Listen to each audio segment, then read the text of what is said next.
പ്രകൃതിയെ സ്നേഹിക്കുകയും സംരക്ഷിക്കുകയും ചെയ്യേണ്ട ആവശ്യകതയെക്കുറിച്ച് മുതിർന്നവരെ ബോധവൽക്കരിക്കാനുള്ള ശ്രമത്തിലാണ് ആഴ്ചവട്ടം സ്കൂളിലെ ഈ വിദ്യാർത്ഥികൾ. കോഴിക്കോട് മേഖലാ ശാസ്ത്ര കേന്ദ്രത്തിൽ ജൈവ വൈവിധ്യ വർഷാചരണത്തിന്റെ ഭാഗമായി ഇവർ അവതരിപ്പിച്ച സംഗീത ശില്പം ഇതുകൊണ്ട് തന്നെ ശ്രദ്ധേയമായി. ഭൂമിയിലെ ജീവന്റെ നിലനിൽപ്പിന് നമ്മുടെ പ്രകൃതിയെ സംരക്ഷിച്ചു നിർത്തേണ്ടത് ആവശ്യമായിരിക്കുന്നുവെന്ന് നമുക്ക് ഈ കുട്ടികൾ കാണിച്ചു തരുന്നു.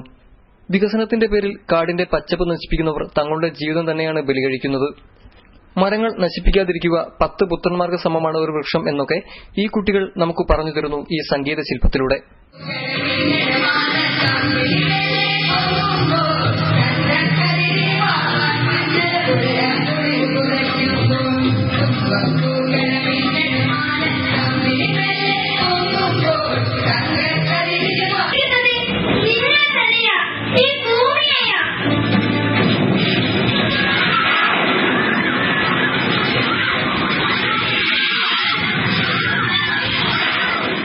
ആഴ്ചവട്ടം ഗവൺമെന്റ് സ്കൂൾ വിദ്യാർത്ഥികളാണ് ജൈവ വൈവിധ്യ വർഷത്തിന്റെ ഭാഗമായി നടന്ന ഈ സംഗീത ശില്പം അവതരിപ്പിച്ചത്.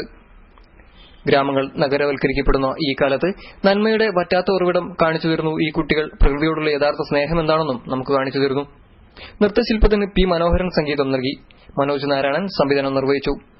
ഒടുവിൽ ഓരോ തളിരിലകൾ കാണികൾക്ക് സമ്മാനിച്ചുകൊണ്ട് പ്രകൃതിയെ സ്നേഹിക്കൂ എന്ന് പറഞ്ഞാണ് കുരുന്നുകൾ രംഗം വിട്ടത്. News desk Spidernet news.